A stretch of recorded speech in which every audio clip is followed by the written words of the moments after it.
You know me as the host of the Heavy Duty Parts Report, but did you also know that I am a co-host on a radio show on TNC Radio called Mind Your Trucking Business? Each week we talk on this radio show about how to help people in the trucking industry make their fleets more professional and operate more efficiently.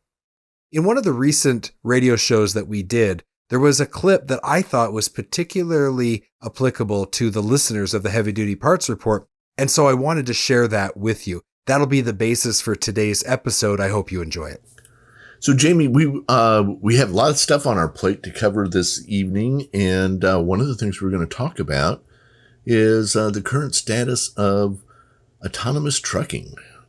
Cybersecurity, that's really what the heart of what we want to talk about today is. And I think when most people, when you think of cybersecurity and you add the word trucking to that, the first thing people do think about is this future that seems to be, it's out there somewhere in the future. We don't know exactly when it's going to be prolific where all of our commercial vehicles are autonomous.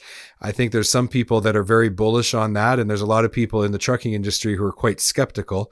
But right away, the thought is, okay, we've got these autonomous vehicles and they're testing them on the roads now. One day in the future, they're going to be in regular use. I think of a lot of the security and the concerns that North Americans have, both in the US and in Canada, about things like, for example, mass shootings, right? We're exposed to that. We see that in the news when it happens. It's an absolute tragedy. But when we start thinking about autonomous vehicles and cybersecurity, I start to think of a world where there's some hacker sitting overseas getting control of a autonomous truck and trailer and using it as a weapon against North American citizens.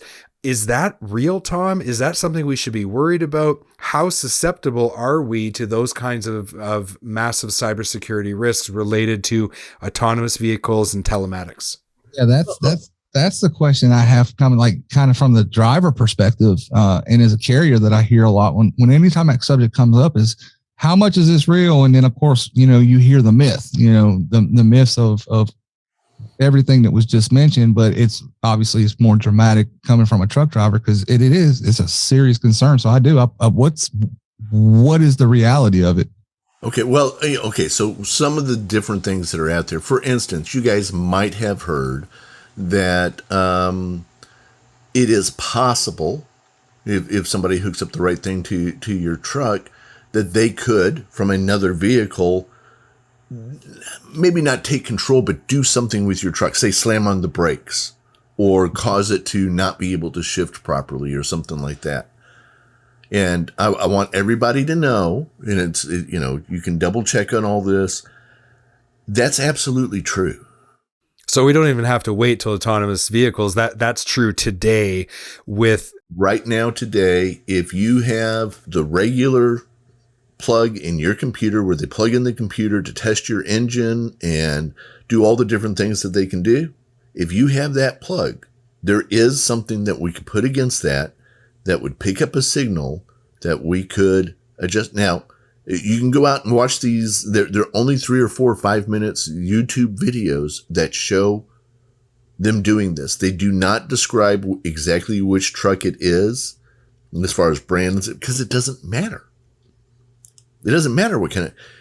The point is, we already have vulnerabilities just in the computer systems we have on the trucks right now. We're going to take a quick break. We'll be right back. Don't have a heavy-duty part number and need to look up a part? Go to parts.diesellaptops.com or download the app on Apple or Android to create your free account. Looking for high-quality fuel injection for heavy-duty applications? Having one supplier for fuel injection allows you to better serve customers by providing them with a complete line, which increases your sales and profitability. Learn more at ambackinternational.com/aftermarket. So Tom, let me ask you something about that. So I was doing some reading about the diagnostic ports related to some work that we were doing over at the Heavy Duty Parts Report, because of course we're all about parts and maintenance. And I know that there's like the OBD2 and the J1913, and then there's the J1939. So any of you listening today, we're talking about that diagnostic port where people are going to plug in to be able to get fault codes, to be able to get access to the ECM and see what's going on with your truck. That's the point of entry that creates the security risk. Do I have that right?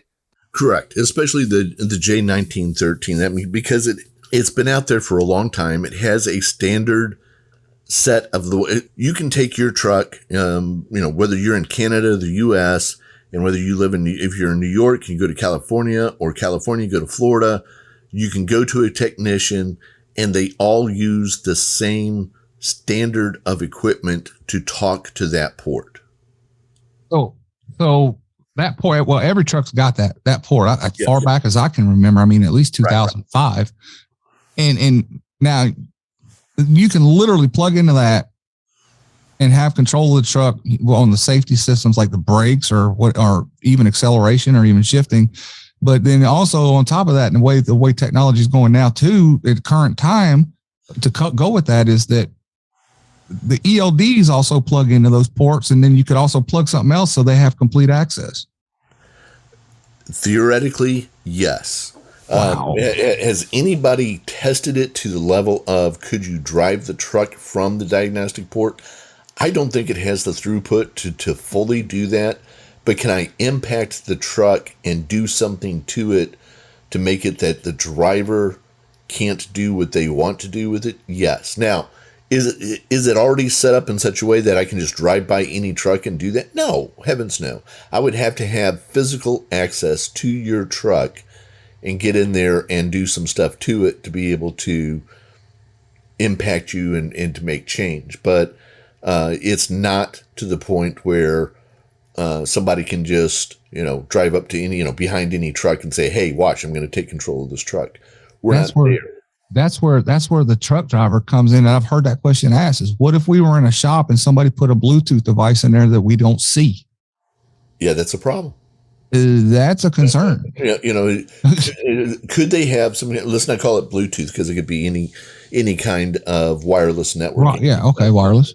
So could they put some kind of device there that you can't see to impact change on your truck? Is that possible? The answer is yes, it's possible. Could they take control and just start driving the truck?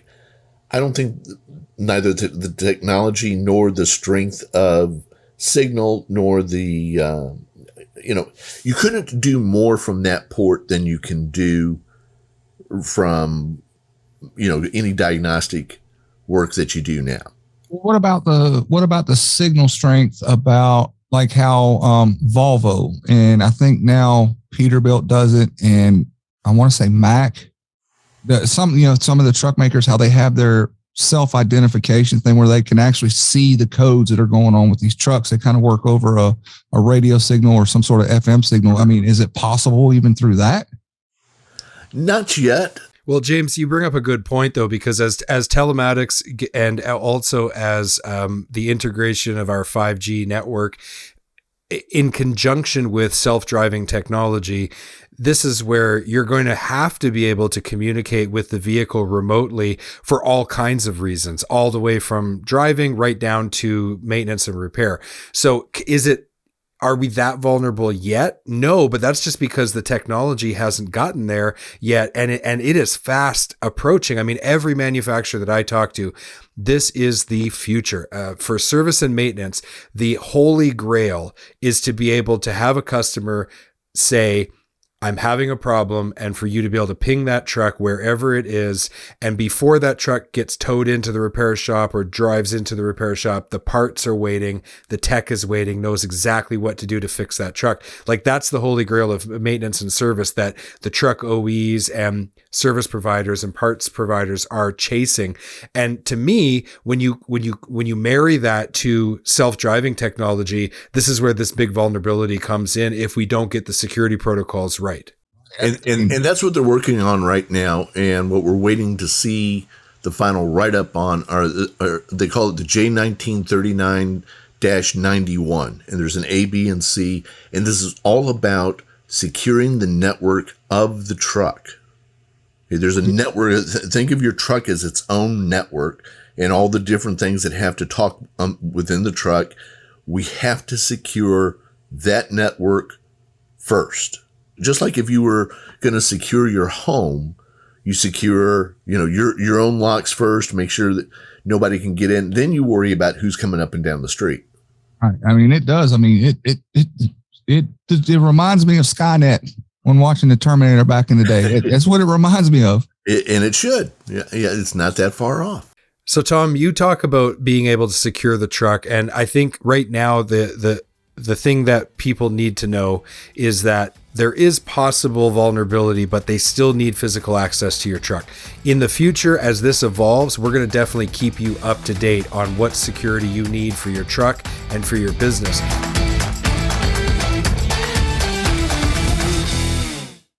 Thank you for watching this video. Click here to subscribe to the Heavy Duty Parts Report YouTube channel, and click here to watch another great episode.